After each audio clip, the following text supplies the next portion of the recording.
al Día con Hernán Higuera. 6:45. Agradezco sus mensajes al 098-999-9819. Ya los vamos a leer, por supuesto. Y sí, algunos tienen razón también. Vamos a dar la razón a nuestros oyentes, que son los que padecen como afiliados, digamos, a ratos la mala atención de funcionarios, ¿no? De médicos incluso, sí. También hemos sido víctimas de aquello. Pero ya voy a leer los mensajes para que quede en el debate y sigamos opinando, porque también la fuerza de la opinión hace que las autoridades tomen decisiones. Ojalá siempre fueran acertadas. Vamos a otro tema. El presidente Daniel Noboa remitió a la Corte Constitucional 4 preguntas que serían parte del proceso del referéndum y consulta popular. El oficialismo considera que es el momento de que el pueblo defina si todas las autoridades del poder público deben someterse al control político, mientras que la oposición señala que los recursos que esperan financiar la consulta popular deberían emplearse para solucionar los problemas de la seguridad, salud y educación. La editora política de Vistazo, María Belén Arroyo, nos acompaña a esta hora. Buenos días, María Belén. Buenos días, Hernán, y por tu intermedio a toda tu audiencia que te sigue diariamente en este programa tan importante de opinión. Gracias, María Belén. Muy gentil. ¿Es necesaria una consulta popular y el referéndum con preguntas, como decían en las reacciones políticas, que ya el país las contestó, que ya el país lo dijo, y volver a una consulta popular? ¿Cuán necesario es? Precisamente lo que se devela es la estrategia del gobierno de buscar legitimidad a través de la consulta directa al pueblo, este mecanismo de democracia plebiscitaria. Ya lo hemos visto en el pasado más o menos reciente, cuando tuvimos un proyecto político que gobernó desde 2007 a 2017, y cada vez que había una especie de situación de conflicto llamaba y convocaba a las urnas. No te olvides, Hernán, no se olviden, amigos, 2010 se produjeron 2 eventos en el año 2010, cuando hubo la denuncia por el Gran Hermano, los contratos del hermano del presidente de la época, Fabricio Correa, el beneficiario de los contratos, y ese año hubo el 30S, que es esta sublevación de la policía, y a renglón seguido.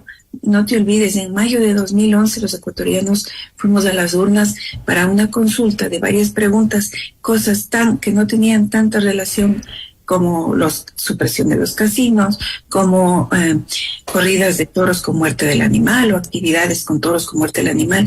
El trasfondo de esa consulta era la metida de manos en la justicia. Más o menos con la distancia del tiempo, es otro proyecto político, es otro momento, pero lo que estamos viendo es que en nombre de la seguridad, el actual gobernante, el actual proyecto político nos está poniendo en este dilema o en esta situación de ser llamados otra vez a las urnas para pronunciarnos. El trasfondo, creemos y estimamos que es precisamente consolidar un modelo en el que el gobierno tenga todos los poderes a su alcance, porque hoy por hoy, si te pones a ver, la Corte Constitucional sería la piedra en el zapato, porque poco a poco en estos meses, en este periodo, ya ha ido haciéndose con todos los poderes el Ejecutivo. No hablemos de la Asamblea, que tiene cooptada, y va su proyecto va en minimizar, silenciar al vacío que le está haciendo un poco de freno, y es la Corte Constitucional. De hecho, la cuarta pregunta es como que para el gobierno la más importante, ¿no? Dice, ¿usted está de acuerdo con que los jueces de la Corte Constitucional sean también considerados como autoridades sujetas a juicio político, enmendando la Constitución de conformidad con el anexo de la pregunta? Es decir, quiere someter a los jueces a un juicio político para, si hay las causales, destituirlos y poner nuevos. Y ya sabemos, pues, en este país cómo se ponen jueces. Precisamente, ese es el gran peligro. Y nosotros que debemos hacer uso de la memoria. Ya tuvimos una corte cervecera, ¿no? Se acordarán. Y ya tuvimos además una corte cuyos integrantes eran alfiles directos del Ejecutivo. No sé si recuerdan el caso de una señora que era vicepresidenta en la Corte Constitucional, pero era asesora directa del despacho y no despachaba en Carondelet, en el Palacio de Gobierno. La señora tenía una oficina en la 12 de octubre, en un edificio en una zona exclusiva de Quito, donde funcionaba una agencia paralela de captación de recursos y ella fue procesada en el contexto del caso Sobornos. A eso llevan las cortes cuando se tiene un séquito de alfiles en el contexto de una corte constitucional. No se olviden, la corte tiene 9 miembros y su función en este engranaje institucional del país es dar un pronunciamiento de qué hechos pueden estar en contradicción con el texto constitucional vigente, nos guste o no, es el que está vigente. Entonces, la Corte se pronuncia sobre algunos temas y en este caso concreto ha dado paso al análisis de ciertos aspectos de varias leyes emitidas por el Ejecutivo que podrían tener contradicción con el tema constitucional. Esto es lo que ha generado esta reacción del Ejecutivo. Ahora, toda democracia saludable tiene este sistema de pesos y contrapesos. La democracia no se trata de un proyecto político imponiendo unilateralmente su visión de la vida, de las cosas, de la sociedad y de la política, por cierto.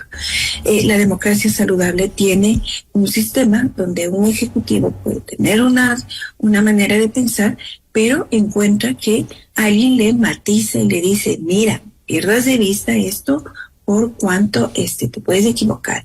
Y no olvides, Hernán, porque tú también lo has tratado estos temas, desde el año pasado, cuando empezó esta dinámica permanente del Ejecutivo de la declaratoria de estado de conmoción interna basado en los hechos de violencia y de inseguridad, llegó un punto en que la Corte Constitucional le dijo al Ejecutivo, por favor, señor, ya no puede vivir, ya no puede gobernar, ya no puede administrar la excepción a partir de estados permanentes, simplemente establezca un mecanismo, siéntese con varios miembros del Estado y vamos a ver medidas de corte estructural.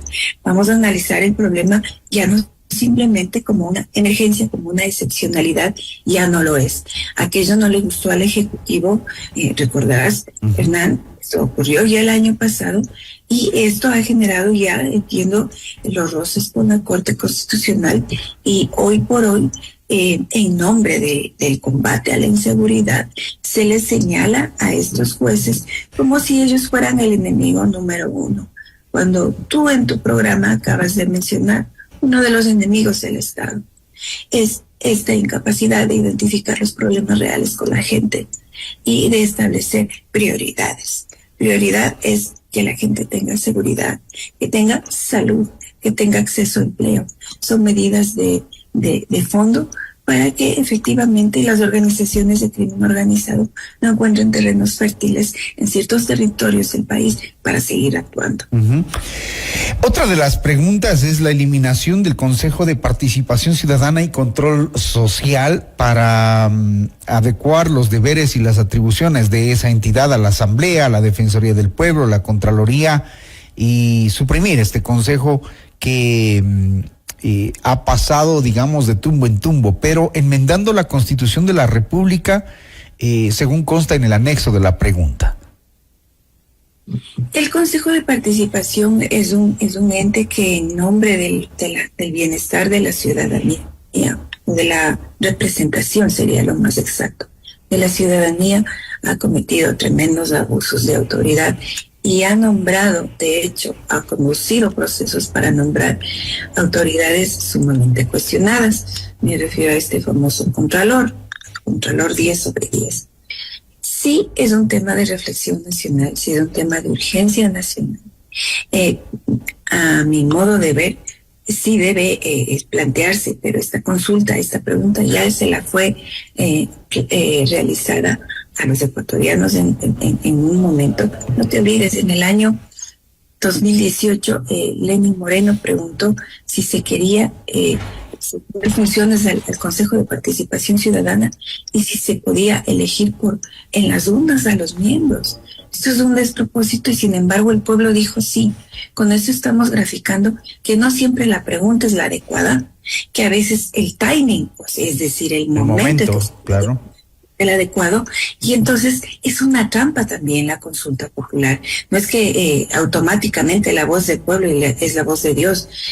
A veces en un momento político el elector tiene una decisión y se pronuncia de una manera y no siempre es la más técnica. Analicemos ya con un poco de perspectiva que nos dan los años. No era lo más adecuado elegir en las urnas al Consejo de Participación Ciudadana. De lo contrario, ¿a qué llegamos? A miembros del Consejo de Participación que llegaron en nombre de algo llamado, un proyecto llamado Liga Azul, o con el eslogan de la Liga políticos Azul. Siempre, ¿no? Influenciados políticos. Meramente político. Sí, en mi perspectiva, a mi juicio, ese Consejo de Participación está de más. Debe consultarse al pueblo sobre aquello. No estoy segura, ya se le consultó y la respuesta que dio en su momento no llegó a la mejor conformación.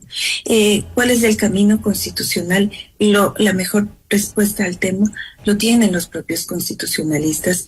Quizás este rato, esa pregunta en la consulta desnaturaliza la consulta, porque años más tarde van a decir, y en la consulta popular que el pueblo se pronunció de tal manera, sí. Quizás este momento, Hernán, lo debes haber analizado tú también, porque te interesas tanto en esos temas. La consulta popular puede terminar siendo un plebiscito para este presidente. Puede ser una especie de termómetro para saber cómo su está capital político, claro. ¿Cuál es? Y entonces, ¿es el timing? No estoy segura. Y son las preguntas, me preocupa un montón. Tendría que haber una discusión nacional de por qué la Corte Constitucional está haciendo unas mínimas observaciones. ¿Por qué? Porque está cumpliendo su papel. Uh-huh. Belén, nos vamos a quedar hasta ahí por cuestiones de tiempo. Evidentemente seguiremos analizando el tema de la contratación laboral por horas, la reducción del número de asambleístas. Y si es necesario que la audiencia, que nuestros ciudadanos analicen profundamente el contenido de las preguntas y voten con conciencia. Sí fue un poco vergonzoso escuchar, por ejemplo, a la gente en la última marcha del gobierno de por qué venía a la marcha y no sabían, no estaban enterados, en su gran mayoría, no digo que todos, pero eso prueba de que la gente no lee, no escucha, no se interesa por los análisis que se hacen, por los criterios y las opiniones. No necesitamos que se pongan necesariamente de acuerdo, pero sí, digamos, educarse e interesarse por profundizar en lo que está debatiendo el país. Así que vamos a seguir analizando estos temas. Belén, gracias por atendernos esta mañana. Hernán, para mí es un gusto y un honor. Cuentas conmigo cuando necesites. Gracias. Muy gentil. María Belén Arroyo, editora política de la revista Vistazo, aquí en Notimundo al Día.